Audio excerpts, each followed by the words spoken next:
आज हमारी औसत की लास्ट क्लास है और मैंने बोला था कि औसत में अपने पास सिर्फ एक टॉपिक छूटा हुआ है, जो जैसे एन कॉन्जिक्यूटिव नंबर्स का एवरेज क्या होगा, मतलब लगातार एन संख्या नेचुरल नंबर्स की संख्याओं का औसत क्या होगा, विषम संख्याओं का औसत क्या होगा, इसके बाद आपकी सम संख्याओं का औसत क्या होगा। तो सवाल शुरू करने से पहले जो बहुत बेसिक बेसिक और इंपॉर्टेंट बातें हैं पहले वो समझ लेता हूं। मैं आपसे बोलूं एन क्रमागत संख्याओं का औसत, फॉर्मूला तो मैं आपको डायरेक्ट बता देता हूँ, कोई दिक्कत नहीं है। n plus one by two होता है, लेकिन ये n plus one by two आता कैसे? जैसे मैं बोलूं कि n क्रमागत संख्याएं आपकी एक, दो, तीन, चार और पांच। मैं आपसे पूछूं कि इसका औसत क्या होगा, तो आप ये बोलेंगे कि औसत क्या होता है? एवरेज। एवरेज की हमने क्या बताया था आपको, डेफिनेशन से ही होता है कि सेंट्रल वैल्यू क्या है उसकी, मध्य मान क्या है उसका, उसको बोलते हैं एवरेज। यहां पे आप देखेंगे कि अगर n plus one by two से हम जाए तो संख्याएं कितनी है? पांच। और पांच में एक जोड़ेंगे छह हो जाएगा, दो से भाग देंगे तो इसका जो औसत आएगा वो औसत कितना आएगा? तीन आ जाएगा। अगर औसत इसका तीन आ जाएगा तो आप ये देख रहे हो कि एक, दो, तीन, चार, पांच, इसका जो सेंट्रल वैल्यू है वो सेंट्रल वैल्यू क्या है? तीन है। यही इसका औसत बनेगा या नहीं बनेगा? बात समझ में गई? बहुत छोटी सी बात है। लेकिन मैं अगर आपसे बोलूं कि एक, दो, तीन, चार, पांच, छह और सात, आपने क्या किया कि पांच के बाद दो संख्याएं बढ़ा दी, एक छह और एक सात। अगर आपने दो संख्याएं बढ़ाई हैं, अब मैं आपसे पूछूं कि औसत क्या होगा, तब आप बोलेंगे n plus one by two. पहले को और लास्ट को जोड़, मतलब टोटल कितनी, n का मान क्या होता है? संख्याओं की संख्या कितनी है? सात है। सात में एक जोड़ेंगे आठ हो जाएगा, और आठ में दो का भाग देंगे तो आंसर कितना आ जाएगा? चार। ये क्या निकल के आया? औसत निकल के आएगा। अब संख्याओं को आप देखने पे देखेंगे तो जो सेंट्रल वैल्यू है वो कितनी है? चार। यही तो इस सवाल का औसत है।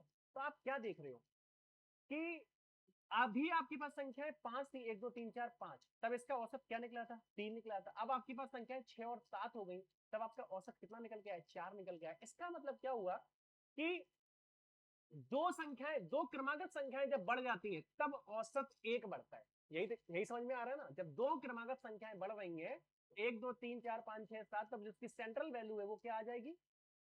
चार आ जाएगी। मतलब औसत क्या आ जाएगा? चार आ जाएगा। लेकिन लेकिन संख्या कितनी बढ़ी है? दो क्रमागत, दो संख्याएं बढ़ने पे तब आपका औसत एक बढ़ रहा है। क्यों? देखिए, औसत का मतलब क्या होता है। आप क्या कर रहे हो कि पहले और लास्ट को जोड़ के अगर आप अदा करोगे तो भी दो ही हो रहा है, तो भी सॉरी, तो पहले को लास्ट को जोड़ के दो से भाग दोगे तो भी आपका औसत निकल के आ जाएगा। तो दो क्रमागत संख्याओं के बढ़ने से औसत आपका कितना बढ़ जाता है? एक बढ़ जाता है। अगर एक क्रमागत संख्या बढ़ा दी जाए, मैं बोलूंगी छह तक का औसत क्या होगा इसी सवाल में, अगर ये सात नहीं है, यहां तक की मैं पूछ लूंगा आपकी वैल्यू क्या होगी, तब आप क्या बोलेंगे? सेंट्रल वैल्यू जो होगी, तो सेंट्रल वैल्यू चार और तीन, सात के बीच में यहां पे कहीं सेंट्रल वैल्यू होगी, तब जो उसका औसत बनेगा वो 3.5 बनेगा। मतलब एक संख्या अगर आप आगे बढ़ रहे हो तो आधा बढ़ेगा, और अगर आप दो संख्याएं आगे बढ़ रहे हो तो फिर आपका एक बढ़ जाएगा। औसत कितना बढ़ जाएगा? एक बढ़ जाएगा। लेकिन ये टर्म्स एंड कंडीशन क्या है, शर्त क्या है? क्रमागत संख्याएं होनी चाहिए और क्रमागत संख्याएं दो बढ़नी चाहिए, तभी आपका औसत एक बढ़ेगा। बात क्लियर हो गई? ये बात मुझे लगता है आप समझ गए होंगे, बहुत छोटी सी बात थी। अब इसी बात पे डिपेंड एक क्वेश्चन है आपका, नौ क्रमागत विषम संख्याओं का, अभी विषम भी आ गया तो फिर और समझना पड़ेगा। एक बात ये क्लियर होगी, पहला कॉन्सेप्ट। अब मैं आपसे बोलूं कि दूसरा कॉन्सेप्ट, दूसरा कॉन्सेप्ट क्या बनता है? इवन, मैं बोलूंगा सम संख्याओं का औसत। एन क्रमागत सम संख्याओं का औसत, तो आप बताएंगे एन प्लस वन। क्या निकल के आएगा? N plus one. जैसे देखो, संख्याएं आपकी दो, चार, छह, तो इसका मैं औसत आपसे पूछूं तो टोटल नंबर्स कितने हैं? तीन। तीन में एक जोड़ेंगे चार आएगा। तीन प्लस एक, तो औसत कितना आ गया? चार आ गया। औसत यही तो आया ना, चार आ गया। लेकिन अगर मैं आपसे बोलूं कि दो, चार और छह की सेंट्रल वैल्यू क्या है, तो आप बोलेंगे कि दो, चार और छह की जो सेंट्रल वैल्यू है वो कितनी है? चार। तो आप चाहे इधर से करें और चाहे आप इधर से सेंट्रल वैल्यू देख के करेंगे, तो भी आंसर तो आपका क्लियर वही है, चार ही आएगा। अब इसमें भी मैं संख्या बढ़ाता हूँ, दो, चार, छह, और इसके बाद आठ, और इसके बाद मैं करूंगा 10। अब अगर मैं आपसे पूछूं कि सेंट्रल वैल्यू क्या होगी, औसत क्या होगा, तब आप बोलेंगे कि जो इसका औसत होगा वो कितना होगा? अब इसका औसत कितना हो जाएगा? 6। तो एन चाहे क्रमागत संख्याएं बढ़ जाएं, और चाहे आपकी दो क्रमागत संख्याएं चाहे आपकी बढ़ जाएं, और चाहे दो आपकी क्रमागत सम संख्याएं बढ़ जाएं, तो औसत जैसे यहाँ पे कितना बड़ा था, यहाँ पे कितना था 2 4 6 का औसत कितना आ गया था 4 आ गया था। अब मैं आपसे बोलूं 2 4 6 8 10 का औसत क्या होगा, तब आप बोलोगे n+1 मतलब संख्याएं कितनी है 5 और +1 तो वैल्यू 6 ही आ रही है। तो सम संख्याओं में क्या होता है कि दो क्रमागत अगर सम संख्याओं की आप बढ़ाओगे तो आपका औसत भी 2 ही बढ़ जाएगा, 1 नहीं बढ़ेगा। लेकिन जब वहां पे n क्रमागत संख्याएं, तो क्रमागत संख्याओं की जब बात की जाती है तो वहां पे अगर 2 बढ़ेगा तो औसत कितना बढ़ जाएगा, 1 बढ़ जाएगा। यहां तक बात क्लियर हो गई, यहां तक मुझे नहीं लगता कि कोई दिक्कत होगी, बात समझ गए। अब पॉइंट नंबर 3, जी और नोट कर लो, बात खत्म हो जाएगी। अब मैं आपसे बोलूं n क्रमागत, ये सम हो गया ना, अब आ जाती है बात विषम की, विषम संख्याओं का औसत। तो इसका फॉर्मूला होता है n, इसका फॉर्मूला क्या होता है n होता है। मैं आपसे बोलूं कि 1 3 5, इसका औसत क्या होगा, कितनी संख्या है 1 2 3, औसत कितना आ गया, सेंट्रल वैल्यू कितनी आ गई 3, तो n का मान कितना आ गया 3। अब मैं फिर से इसमें बढ़ा देता हूँ दो संख्याएं 1 3 5 7 और 9, मैंने दो बढ़ा दी। अब औसत कितना निकल के आएगा n, n का मतलब क्या होता है संख्याओं की संख्या, तो औसत कितना आ गया 5, सेंट्रल वैल्यू कितनी है 5, तो औसत कितना निकल के आएगा 5। तो विषम और सम में आपने एक चीज नोटिस की कि दो अगर संख्याएं बढ़ जाएंगी, दो संख्याएं अगर आपकी बढ़ेंगी, दो विषम संख्याएं आपकी बढ़ जाएं, दो सम संख्याएं आपकी बढ़ जाएं, तो औसत भी आपका 2 बढ़ जाएगा। लेकिन क्रमागत संख्याएं नेचुरल नंबर जो होती हैं अगर वो कंटिन्यू बढ़ेंगी, 2 बढ़ेंगी तो औसत आपका 1 बढ़ेगा। सम और विषम में 2 बढ़ने पे 2 ही बढ़ता है, 1 बढ़ेगी तो फिर क्या होगा, एक संख्या बढ़ेगी तो फिर क्या होगा 1 बढ़ेगी। बात क्लियर होगी, कोई डाउट नहीं है। अब क्वेश्चन आप देख लो पहला, 9 क्रमागत विषम संख्याओं का औसत अगर 27 है, 9 क्रमागत विषम संख्याएं थी उसका औसत उसने बता दिया 27 है, तो पूछ क्या रहा है, वो ये कह रहा है यदि इन 9 विषम संख्याओं की पिछली और अगली विषम संख्या भी शामिल कर ली जाए तो नया औसत क्या होगा, क्या होगा नया औसत, 27 उसने बोल दिया। देखो यार समझने वाली बात क्या है, अभी मैं क्या कर रहा था, संख्याओं को आगे बढ़ा रहा था, मैं पीछे की तरफ नहीं चल रहा था। अब आप मुझे बताओ कि जैसे मैं बोलूं कि 3 5 और 7 का औसत मैं आपसे पूछूं कि कितना है, तो आप बोलेंगे सर इसका औसत आएगा 5, कितना आएगा 5, इसका औसत 5 आ जाएगा। मैं 7 के आगे एक बढ़ा दूं और 3 के आगे, 3 के पीछे एक कर दूं, तो एक संख्या मैंने आगे बढ़ाई और एक संख्या मैंने पीछे गया, तब मैं आपसे पूछूं कि औसत क्या होगा, तब भी आपका औसत उतना ही रहेगा जितना, सेंट्रल वैल्यू आपकी चेंज नहीं होगी। क्यों चेंज नहीं होगी, क्योंकि एक संख्या आप आगे की तरफ बढ़ा रहे हो और एक संख्या आप पीछे की तरफ बढ़ा रहे हो, तो सेंट्रल वैल्यू कभी चेंज नहीं होगी, जो मध्य मान होगा, जो औसत होगा, एवरेज होगा, वो एवरेज कभी चेंज नहीं होगा। तो अब मैं आपसे पूछूं कि इस सवाल का क्या उत्तर होगा, 9 क्रमागत विषम संख्याओं का औसत 27 है, यदि 9 विषम संख्याओं की पिछली और अगली विषम संख्या भी शामिल कर ली जाए तो नया औसत भी कितना होगा, 27 है, 27 ही रहेगा, कुछ नहीं बढ़ेगा। बात क्लियर होगी। अभी बढ़ाने और घटाने वाला सवाल अगर आपके पास आ जाएगा तो फिर आप कर ले जाओगे। अगर देखिए कंडीशन वही है, एक आगे बढ़ाया एक पीछे बढ़ाया, तब आपका एज इट इज यथावत रहेगा, कुछ चेंज नहीं होगा। लेकिन आगे की तरफ भी दो संख्याएं बढ़ेंगी तो फिर आपका औसत 2 बढ़ जाएगा, किस केस में, सम और विषम के केस में। लेकिन अगर क्रमागत संख्याएं होंगी, कॉन्जिक्यूटिव नंबर्स होंगे, तो फिर आपका औसत कितना बढ़ेगा, 1 बढ़ेगा। तो ये 3 इंपॉर्टेंट फॉर्मूला थे, ये मैंने आपको बताई, और इससे संबंधित कैसे कैसे प्रैक्टिकल अप्रोच क्या हो सकती है वो भी मैंने आपको बता दी। तो ये क्वेश्चन आपकी समझ में आ गया होगा, कोई डाउट नहीं है। मैं अगले सवाल की तरफ चलता हूँ, ये देखिए बहुत बढ़िया सवाल, 70 और 100 के बीच आने वाली सभी अभाज्य संख्याओं का औसत आपको ज्ञात करना, 70 और 100 के बीच। तो यहां पे आपको पता होनी चाहिए कि प्राइम नंबर से 70 के बाद पहला प्राइम नंबर 71 है, फिर 73 है, और फिर 19। बात क्लियर होगी। इसके बाद 8 वाली लाइन में आप जाएंगे तो 83 है, और इसके बाद क्या है 89, और 9 वाली लाइन में जाएंगे तो केवल एक प्राइम नंबर है, वो क्या है 97। तो उसने बोला 70 और 100 के बीच आने वाली सभी अभाज्य संख्याओं का औसत ज्ञात करना है कि औसत क्या होगा। तो अब मैं ये मान के चल रहा हूँ, देखिए 80 82 84 86, आप जो इच्छा करें आपकी, आप 80 मान लें, 84 मान लें, 86, मैं ये कह रहा हूँ कि इसका औसत कितना होगा, मैं ये कह रहा हूँ कि इसका औसत मान लिया हमने कितना है, 82 है इसका औसत, ये मैंने मान लिया। अगर 82 इसका औसत है तो मैंने बताया था कि कितना डेफिशिएंट है और कितना सरप्लस है। एक तरीका ये बनता है कि आप इन सबको जोड़ दें, जैसे 97 में 3 जोड़ेंगे 100 और 70 जोड़ेंगे 170, 89 में 1 जोड़ेंगे 90 और ये कितना 70 160, 160 और 170 कितना हो गया 330, ये जोड़ दिया। फिर 83 और 79 आप ये जोड़ के भी निकाल सकते हैं, जोड़ के आप भाग दे देंगे तो कोई बड़ी बात नहीं है। लेकिन सरप्लस और डेफिशिएंट का अगर कॉन्सेप्ट लगाना है तो मैंने मान लिया कि इसका औसत 82 है, तो ये कितना कम है माइनस का 11, ये कितना कम है माइनस का 9 और ये कितना कम है 79 है। ये कितना ज्यादा है प्लस का 1, ये कितना है प्लस का 7 और इसकी अगर मैं बात करूं तो कितना ज्यादा है 17 प्लस का 15। सरप्लस डेफिशिएंट आप समझ गए, कोई डाउट नहीं है। अब जरा इनको जोड़ दो तो 11 और 9 20 और 20 और 3 23, अब इनको जोड़ दो 7 और 1 8 15 23, ये तो बाई चांस सही हो गया। बाई चांस मैंने 82 माना तो इस सवाल का उत्तर 82 होना था, इसलिए 82 हो गया। तो जितना माइनस का 23 है और उतना ही प्लस का 23 है, और मैंने बोला कि जितना डेफिशिएंट होगा मतलब जितना कम होगा और जितना सरप्लस होगा मतलब जितना ज्यादा होगा, दोनों की नेट वैल्यू कितनी होती है हमेशा जीरो होती है। नेट वैल्यू कितनी होती है जीरो होती है। जितना माइनस का होगा उतना ही प्लस का होता।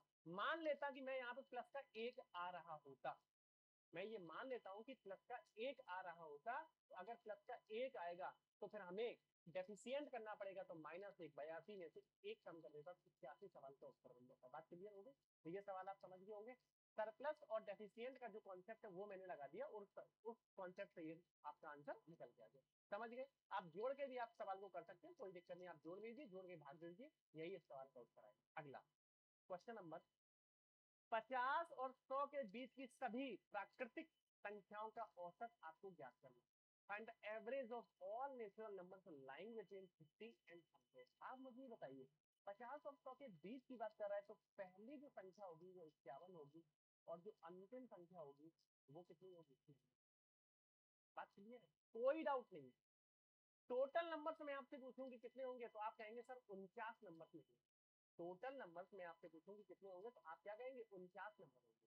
तो 49 नंबर अगर इसके होंगे तो अब इसका औसत निकालना कोई बड़ी बात है, आसान सी बात होगी ना। क्लियर है? एकदम आसान सी बात होगी। तो अब इसका औसत मैंने ये बता दिया कि 50 और 100 के बीच में, तो पहली संख्या तो 51 है और 100 के बीच की बात कर रहा था, इसलिए लास्ट संख्या क्या बनेगी 99 बनेगी। अब ये आपका काम है कि आप इसका औसत निकाल के कमेंट बॉक्स में बताएंगे इस सवाल का आंसर क्या आया। ठीक है? तो ये सवाल मैं आपके लिए छोड़ो, क्यों? क्योंकि बहुत आसान है, लेकिन तैयार होके जाइए, यूपी पुलिस वाले ऐसे सवाल पूछे जाते हैं और 100% पूछे जाते हैं। ठीक है, आगे बढ़ जाऊं? मजा आ रहा? ठीक लग रहा? जो लोग तैयारी कर रहे हैं यूपी कांस्टेबल वाली, देखो तैयारी के साथ साथ आप एक चीज ध्यान में बिठा दो एकदम। देखो तैयारी करना ही केवल एकमात्र वो नहीं है पढ़ने का तरीका कि नहीं केवल हम तैयारी कर रहे हैं और उस तैयारी करने मात्र से ही। पढ़ाई करने के लिए कंसंट्रेशन, एक लंबे समय तक कंसंट्रेशन बनाने के लिए मोटिवेशन बहुत जरूरी है। मैं क्लास के बीच में 2 मिनट केवल आपको लूंगा, इन 2 मिनट में आपको बहुत शांति से समझ, वो मोटिवेशन आपको कहीं से भी मिल सकता है। कहीं से इन द सेंस कि वो मोटिवेशन आपके लिए आपके घर वाले, आपकी गर्लफ्रेंड, आपका बॉयफ्रेंड कोई भी हो सकता है, या किसी व्यक्ति को, जैसे मुझे मुझे बाइक से बहुत प्रेम है, मतलब गाड़ियों से मुझे बहुत प्रेम है, तो मेरा जो पढ़ाई के दौरान मोटिवेशन था वो गाड़ियां। मैं अपने सपने में ये मतलब दिमाग में ये बैठा के रखता था, सोचता था कि मेरे को जब जॉब लगेगी तो ये वाली गाड़ी लेनी है। तो जब मेरा पढ़ने का मन नहीं कर रहा होता था तो मैं वो ड्रीम देखने लग जाता था कि यार ये वाली गाड़ी ले लीजिए, सपना तो मोटिवेशन कहीं से भी आना। आपका हो सकता है कि आपकी गर्लफ्रेंड हो या आपका बॉयफ्रेंड हो कि नहीं मुझे उससे शादी करनी है, और उससे शादी तभी हो सकती है कंडीशन यही है कि मेरी जॉब लगनी चाहिए, है ना? ऐसा हर किसी के साथ एक फैक्टर होता है, और वो फैक्टर, वो आग आप लगाओ और वो ढूंढो कि वो क्या वजह है आपकी, और जो वो उस वजह के लिए आप कुछ भी करने को तैयार हो। बात समझ में आ रही है? तो वो आप वजह ढूंढो, वो रीजन ढूंढो, वो रीजन ढूंढने के बाद फिर आप अपना इसमें, जब भी आपको लगे कि यार पढ़ाई नहीं हो पा रही है, मैथ पढ़ना आपके लिए बहुत बड़ा काम नहीं है। मुझे ऐसा लगता है कि 4 से 6 महीने के अंदर किसी भी कॉम्पिटिटिव एग्जाम की, वनडे एग्जाम की बात कर रहा हूँ, सीजीएल लेवल की बात कर रहा हूँ, 6 महीना मोर देन सफिशिएंट टाइम। मैंने मात्र 5 महीने तैयारी की थी और सीजीएल मैंने क्रैक कर लिया था पहले अटेम्प्ट। बात क्लियर? तो वो क्या एक रीजन होता है, हर चीज पुश करने का एक रीजन होता है। जो मेरे साथ था वो यही था कि मुझे गाड़ियों से बहुत प्रेम, और आज भी मुझे गाड़ियों से बहुत प्रेम। आप अपना रीजन ढूंढिए और उस रीजन को अपने पीछे लगाइए जो आपको पुश करेगा और जो आपको आगे लेके जाएगा। चलिए आते हैं नेक्स्ट सवाल को। मैं इसमें एक देखिए, एक अभी आपके लिए सरप्राइज भी है, आगे 2-3 दिन में या 4 दिन में आपको सरप्राइज दिख जाएगा, मजा आएगा। और जो ये अभी है ना चीजें, आपको एकदम एकदम बदली बदली थी, मतलब आपके लिए बहुत बेहतर होगा और हमारे लिए, देखिए हमारे लिए क्या बेहतर होगा, हम चक्कर तो आप ही के लिए रहेगा ना। मैं तो ऑलरेडी जॉब कर रहा हूँ, आपको पता है, वो जॉब के साथ मैं आपको पढ़ा रहा हूँ, मैं आपके साथ जुड़ा हुआ, क्यों? क्योंकि मुझे क्या है ना, पढ़ने का एक वो है, कीड़ा है, आप ये कह सकते हो कि भाई मेरे को मतलब पढ़ाना ही पढ़ाना है, मुझे बच्चों के साथ जुड़ना बहुत अच्छा लगता है कि यार मैं उनको किसी भी तरीके से मैं उनको वेलफेयर कर सकूँ। मैंने ऑफलाइन कोचिंग चलाई है, 300 रुपए मैंने 3 महीने पढ़ाया है। आप जो मुझे जानते हैं वो इस बात को जानते होंगे कि 300 रुपए में 3 महीने कौन पढ़ा सकता है आज के इस टाइम पे, वो भी कॉम्पिटिशन में। समझ रहे हैं ना, जो लोग ऑफलाइन जुड़े थे उससे, जो लोग मेरी कोचिंग में पढ़े वो लोग, या जो लोग मुझे पर्सनली जानते हैं वो लोग इस बात को जानते होंगे कि 300 रुपए में 3 महीने कौन पढ़ाएगा ऑफलाइन में। मतलब पानी का खर्च नहीं निकलता 3 महीने का 300 रुपए, समझ रहे हो? तो वो एक पढ़ाने का मेरा अपना क्या है, एक जुनून है कि नहीं, पढ़ाना है, बच्चों के साथ जुड़े रहना है, उनका किसी भी तरीके से, किसी मेरा पढ़ाया हुआ एक दिन लग गया ना, वैसे जो ऑफलाइन मुझसे पढ़े हुए ना 32 लगे हैं आज जो काउंटिंग है। मैं बहुत ज्यादा समय नहीं पढ़ा पाया, मेरी किस्मत कुछ ऐसी थी कि कुछ ये, फिर मैं जॉब पे चला गया, मैं ज्वाइन कर लिया जाके, वो सब वजह से। चलिए ठीक है, मैं डिटेल में कभी कहानी बताऊंगा आपको। पहले ये सवाल करता हूँ, 5 क्रमागत विषम संख्याओं का औसत n है, यदि अगली 3, उसने क्या बोला, यदि अगली 3 विषम संख्याएं भी शामिल कर ली जाए, अगली 3 विषम संख्याएं भी शामिल कर ली जाए तो औसत में कितने की वृद्धि है? आप ये बताइए, मैंने क्या बताया था कि क्रमागत संख्याएं अगर हैं और 3 विषम संख्याएं और ऐड कर ली जाएंगी, कितनी ऐड कर ली जाएंगी? 3 विषम संख्याएं आपने और ऐड कर ली, तब वो ये कह रहा है कि आपका औसत में कितना वृद्धि हो जाएगा। तो पहले इस चीज को बेसिक में समझ लो, 1 2, सॉरी विषम की बात कर रहा है ना, तो अगर ये विषम की बात कर रहा है, 1, फिर ये आपका हो जाएगा 3, फिर ये 5 और ये 7 और ये 9। आप बोलेंगे कि इसका औसत 5 था, अब मैं 3 और ऐड कर देता हूँ, 11 13 और 15। अब जो इनका औसत होगा, तो ये 5 और 3 कितनी टोटल संख्या होगी? 8। अब मैं आपसे पूछूं कि इनका औसत क्या होगा, इनका औसत क्या होगा बताइए? फर्स्ट प्लस लास्ट अपॉइंट 2 करोगे, या तो इन सभी को जोड़ दोगे, या तो इन, सॉरी ये 9 + 11 नहीं होगा, ये आपका होगा 7 प्लस, ये आपका क्या होगा 7 + 9/2 करोगे। जब 7 + 9/2 करोगे तो ये कितना हो गया? 8। या 15 + 1/2 करोगे तो औसत कितना निकल के आ जाएगा? तो पहले औसत 5 था, अब औसत 8 हो गया, कितने की वृद्धि हुई? आप बोलोगे 3 की वृद्धि हुई, यही तो पूछा, यही तो इस सवाल में पूछा था कि 3 की वृद्धि हुई, तो 3 की वृद्धि होने से क्या निकला? तो 3 की वृद्धि, तो फिर क्या आंसर हो गया इसका? 3 की वृद्धि हो जाएगी। कितने की वृद्धि होगी? 3 संख्याएं, 3 विषम संख्याएं अगर जोड़ दी गई है, तो 3 विषम संख्याएं जोड़ने पर 3 की ही वृद्धि हो जाएगी। पहले औसत अगर 5 था, तो अब औसत कितना हो जाएगा? 8। बात क्लियर हो गई? कोई डाउट नहीं है? आगे बढ़ जाऊं मैं? देखिए,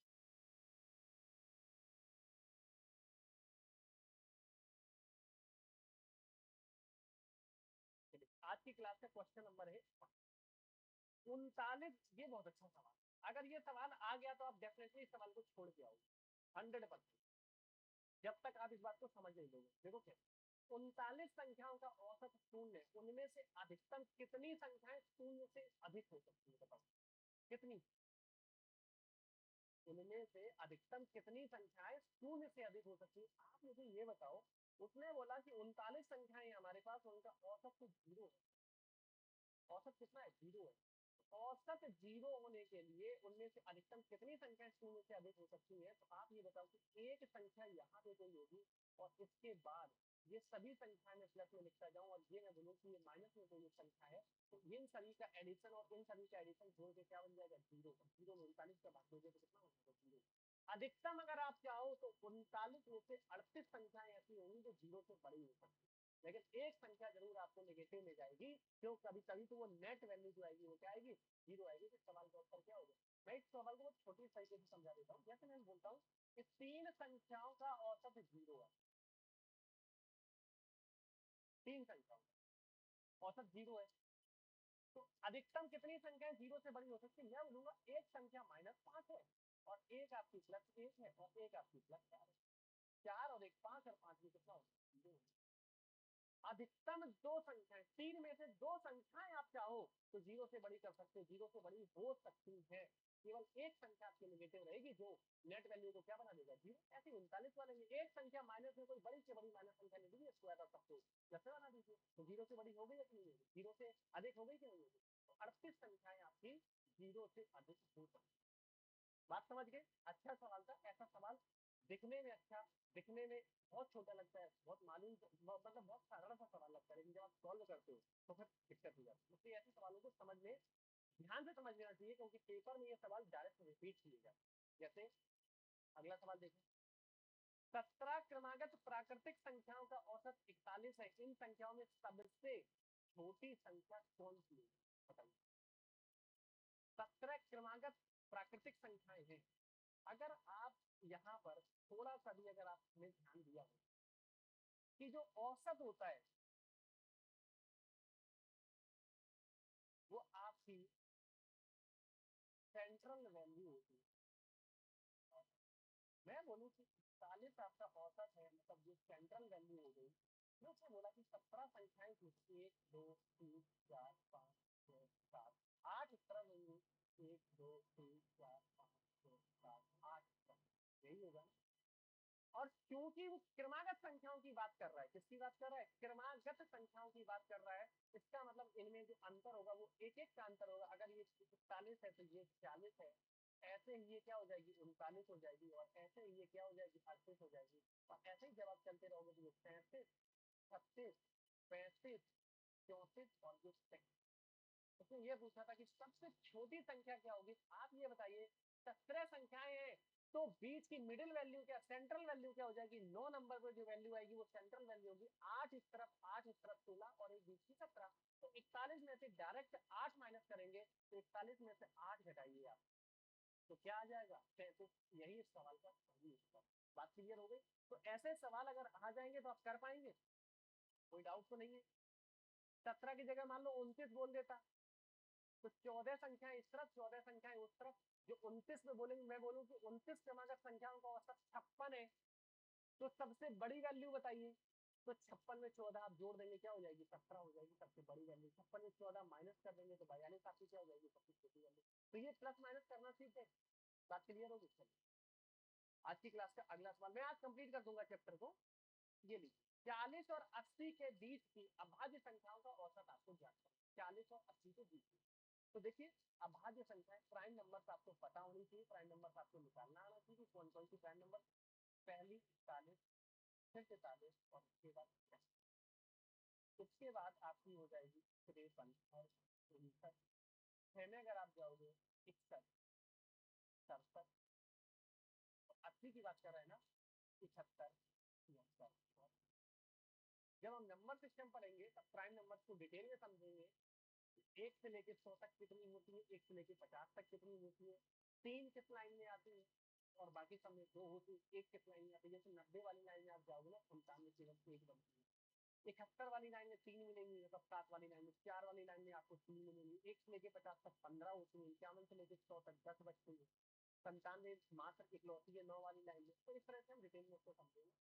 इन संख्याओं का उसने ये पूछ लिया कि इन संख्याओं का औसत। मैंने अभी अभाज्य संख्या वाला एक सवाल आपको करवाया है। मैंने क्या किया था उसमें, एक औसत कोई कोई भी इसमें से आप एक औसत मान लेंगे। इसमें से नहीं मानना है आपकी मर्जी में। मैं आपसे बोलूँ कि अरे कुछ लोग कहेंगे सर हम यही क्यों माने, ठीक है आप मान लीजिए कि औसत कितना, फिर कितना प्लस है कितना माइनस है, मतलब कितना सरप्लस है और कितना डेफिशिएंट है वो देख लेंगे। नेट वैल्यू हमेशा जीरो होना चाहिए। अगर प्लस में आएगा तो औसत में से माइनस हो जाएगा और माइनस में आएगा तो औसत में जुड़ जाएगा। तो ये सवाल आपके लिए होमवर्क। आप कमेंट में बताएंगे सवाल का सही उत्तर क्या होगा। ठीक है, आगे चले। आज की क्लास का 8वां सवाल, 5 क्रमागत सम संख्याओं का औसत 5 है, यदि अगली 5 सम संख्याएं भी शामिल कर ली जाए तो 10 संख्याओं का औसत क्या होगा। ये बोला। देखो इसको फिर मैं प्रैक्टिकल आपको समझा देता हूँ। प्रैक्टिकल समझाने से क्या है कि आप समझ पा रहे हो कि इसका औसत, अब इसका औसत कितना होगा है। यही तो एन दिया गया, मैं मान लेता हूँ एन की वैल्यू। अब उसने बोला अगली 5 और जोड़ो, तो 12 14 16 और 18। अब ये संख्याएं हो गई टोटल आपकी कितनी, इनका औसत आपको निकालना। फर्स्ट और लास्ट को जोड़ दो 22 हो गया, 2 का भाग दे दो 11 हो गया। आप ये बताओ कि 6 से 11 कितना बढ़ गया 5, कितना बढ़ गया 5 बढ़ा, इसका मतलब m+5 इस सवाल का m+5 इस सवाल का सही उत्तर होगा। कोई डाउट किसी को, कोई किसी भी तरह की कोई समस्या? स्टार्टिंग में बताया था कि 2 बढ़ने पे 2 बढ़ता है, 2 बढ़ने पे 2 बढ़ता है, तो 5 बढ़ने पे कितना बढ़ेगा 5 ही तो बढ़ेगा। अगर वो आपको स्टार्टिंग वाली लाइन याद होगी तो ये प्रैक्टिस देखो, प्रैक्टिकल मैंने इसलिए समझा दिया ताकि आप कंफ्यूज ना रहे, लेकिन मैंने जो आपको पहले ही सबसे पहले, अगर n क्रमागत संख्याएं हैं, n क्रमागत संख्याएं हैं तो 2 संख्या बढ़ेंगी तब औसत 1 बढ़ेगा, लेकिन n विषम संख्याएं हैं तो 2 बढ़ेगी तब औसत 2 बढ़ जाएगा, और n सम संख्याएं हैं तो 2 बढ़ेगा तो औसत भी 2 बढ़ जाएगा। तो उसमें 5 बढ़ा है तो औसत भी कितना बढ़ जाएगा 5 बढ़ जाएगा। सवाल पढ़िए और उसका देखिए, लेकिन कब, जब पहला वाला फॉर्मूला अगर आपको याद होगा तो। बात समझ गए? क्वेश्चन नंबर 9 आज की सवाल का, आज की क्लास का, प्रथम 8 अभाज्य संख्याओं का औसत का प्रथम 10 सम प्राकृतिक संख्याओं के औसत से अनुपात आपको ज्ञात करना। प्रथम 10 सम प्राकृतिक संख्याओं के औसत से अनुपात। आप मुझे ये बताइए, देखिए प्रथम 8 को हम बाद में निकालें, पहले हम ये देख लें कि प्रथम 10 सम प्राकृतिक संख्याओं का औसत क्या होगा। आप मुझे बताओ कि प्रथम 10 की बात की है ना उसमें, तो प्रथम 10 पहली 2 होगी और लास्ट क्या होगी 20, पहली 2 लास्ट क्या होगी। लेकिन आप पहली और लास्ट में मत करिए, मैंने आपको समझाया, क्या समझाया, प्रथम n सम प्राकृतिक संख्याओं का, n जो सम संख्याएं हैं तो n इवन नंबर्स का जो औसत होता है वो कितना होता है n+1। इसकी वैल्यू आपसे पूछी जाए तो आप क्या बोलोगे, सर इसका औसत आएगा 11। इसका औसत कितना आएगा, इसका औसत 11 आएगा। तो देखिए 11 तो कहीं है ही नहीं, इसका मतलब प्रथम 8 अभाज्य संख्याओं का निकालना पड़ेगा, पहली 2 3 5 7 11 और ये 13 और इसके बाद हो जाएगा 17। तो कितने 3 2 5 2 7 और ये हो गए, इन सबको आप जोड़ दीजिए, 8 संख्या है ना। तो आप एक चीज ये बताइए कि अगर ये नीचे 11 नहीं आ रहा तो इन सबको जब एडिशन लगाओगे तब नीचे 8 आना चाहिए, तो नीचे 8 आएगा तो ये आंसर नहीं होगा और ये आंसर नहीं होगा। बात समझ गए? अब नीचे वो बोल रहा है कि 80, 80 कैसे होगा, नीचे तो 11 है ना, तो 11 कट रहा होगा तभी तो नीचे 11 नहीं दिख रहा है, इसका मतलब नीचे 8 बचेगा, 80 नहीं बचेगा। तो 7:8 इस सवाल का सही उत्तर होगा। लेकिन फिर भी आप जोड़ दो, 3 2 5 5 10 7 17, 1 18 10 28 3 31 10 41 7 48 10 58 और 9 67 10 77, कितना आ गया 77। औसत कितना आ गया, इनका औसत 77/8 और इनका औसत कितना हो गया 11, तो 11 से कितना आ गया 7:8। यही इस सवाल का सही। इस तरह का सवाल अगर आप फंस जाओ तो बेसिक से कर लेना, लेकिन अगर आप थोड़ा सा दिमाग लगाओगे तो देख के बता दोगे कि 11 अगर नहीं आ रहा तो इसका मतलब 11 कट जा रहा होगा, तो नीचे क्या आएगा 8 अभाज्य संख्याएं थी, योग बटे 8 करोगे तो नीचे 8 आ रहा होगा, 80 कहां से बनेगा, 10 तो है ही नहीं, 10 बनेगा कहां से, 10 जब है ही नहीं तो 80 बनेगा ही नहीं, तो 7 80 70 हो नहीं सकता, इसलिए सवाल का सही उत्तर कितना बना 7:8। नेक्स्ट, 30 और 50 के बीच की अभाज्य संख्या, मैं कई सवाल करवा चुका हूँ, ये सवाल आपके लिए है और आज की क्लास का लास्ट सवाल ये है। बहुत अच्छा सवाल है बहुत सरल, लेकिन इस सवाल को मैं थोड़ा सा मैं बताऊंगा, बाकी आपको छोड़ूंगा कमेंट के लिए, उसके लिए कमेंट करने के लिए। आप भी तो सॉल्व करो घर में बैठ के, जब तक आप सॉल्व नहीं करोगे तब तक आपको कैसे आएगा। देखिए 1 से 50 तक की उन संख्याओं का औसत ज्ञात करना है जो 2 या 5 के गुणज क्या हो, 2 के या 5 के गुणज हो। तो आप ये कह सकते हो कि 2 के गुणज तो 2 4 6 8 10। 10 एक ऐसा है संख्या जो 2 और 5 दोनों का गुणज है, इसलिए इसको एक बार नहीं, 2 बार नहीं, समझ गए बात। 10 20 30 40 से एक बार लेना है, 2 बार नहीं लेना है, बस यही इसमें एक कॉन्सेप्ट है कि कुछ संख्याएं ऐसी हो जाती हैं जो 2 और 5 दोनों से करती है, तो उसको आप एक बार लेंगे, 2 बार नहीं लेंगे। अब आपके लिए आसान हो गया, 2 4 6 8 10 मतलब 50 तक जाओगे तो पहली 2 4 और ये हो जाएगी आपकी 50 तक है, तो लास्ट संख्या कितनी बनेगी। इनका औसत मैं आपसे पूछूं तो कितना होगा, तो इनका औसत कितना हो गया 2 4 6 सम संख्याएं हैं तो सम संख्याओं का औसत कितना होता है n+1, तो 25 संख्याएं बनेंगी तो औसत कितना निकल के आ गया 26। औसत कितना आ गया 26। अभी लेकिन और क्या करें, औसत 26 है। अब उसने ये बोला कि उनको भी ज्ञात करिए 1 से 50 तक की उन सभी संख्याओं का औसत निकालना है आपको जो क्या हो 2 और 5 से उड़ा, जो 5 की जो संख्याएं गुणा होंगी उनकी भी तो वैल्यू आपको निकालनी है ना। तो 5 15 10 तो आप ले चुके, 25 35 और 45। बात समझ गए। तो ऐसे करके आपको इस सवाल का उत्तर आप कमेंट बॉक्स में बताना है कि इसका ये 26 तो मैंने ये बताया कि अगर 2 से ही केवल पूछा जाता 2 से लेके तो 2 4 6 8 10 12 50 तक जाते तो आंसर कितना आ जाता आपका, टोटल संख्या कितनी बनी 25। 25 में आप एक जोड़ देंगे n+1 इसका औसत होगा तो आप बोलेंगे 26। लेकिन उसने ये बोला कि 5 का भी गुणा जो, अब आप इसको कैलकुलेट करेंगे, संख्या मैंने बता दी है 5 होगी 15 होगी 25 होगी 35 होगी 45 होगी और 2 वाली 2 4 6 8 10 12 50 ये आपकी संख्याएं 2 से गुणा होगी। तो इस सवाल का उत्तर आप कमेंट बॉक्स में बताइए कि क्या होगा। मैंने आपको टोटल आज के लिए तीन सवाल दिए जो आप घर पे करेंगे। घर पे करने के बाद आप कमेंट में बताएंगे कि सवाल का उत्तर दिया आएगा। औसत हमारी तरफ से लगभग कंप्लीट हो गया, कुछ मुझे नहीं लगता कि कुछ बचा हुआ है। आयु संबंधित सवाल बचे हैं जो मैंने रेशियो में आपको साइज करवाई थी, अगर नहीं करवाए होंगे तो रेशियो में आयु संबंधी एक अलग ही टॉपिक अलग चैप्टर बना के एक क्लास में आयु संबंधी सवाल करवा दूंगा, तो वहां भी औसत और रेशियो का कॉन्सेप्ट लगता है। तो हमारा औसत कंप्लीट हो गया। इसके बाद हमारा एवरेज कंप्लीट हो गया आपका। इसका रेशियो आपका कंप्लीट हो गया। टाइम एंड वर्क मैंने अभी आपको पढ़ा दी, टाइम एंड डिस्टेंस मैंने पढ़ा दिया, नाव पढ़ा दी, नाव धारा आपको पढ़ा दी, रेल आपको पढ़ा दिया। अब अगला टॉपिक औसत से जुड़ा हुआ अगला टॉपिक है, मेरी तरफ से एलिगेशन है, फिर आप बताइए कि आपको कौन सा टॉपिक पढ़ना है। तो मुझे लगता है कि औसत से जुड़ा हुआ एलिगेशन अगला टॉपिक आपका ठीक रहेगा। अगली क्लास में हम मिलेंगे एलिगेशन के कॉन्सेप्ट के साथ। लेकिन तब तक अगर आपको किसी भी सवाल में किसी भी तरह की कोई भी समस्या है तो आप वो सवाल कमेंट में आप छोड़ दीजिए, मैं उस सवाल को सॉल्व 100% करूंगा। ठीक है, चलिए मिलते हैं नेक्स्ट क्लास में बहुत बेहतरीन कॉन्सेप्ट के साथ और बहुत अच्छे कॉन्सेप्ट के साथ जिसमें हम लोग पढ़ेंगे एलिगेशन। ठीक है, चलिए मिलते हैं।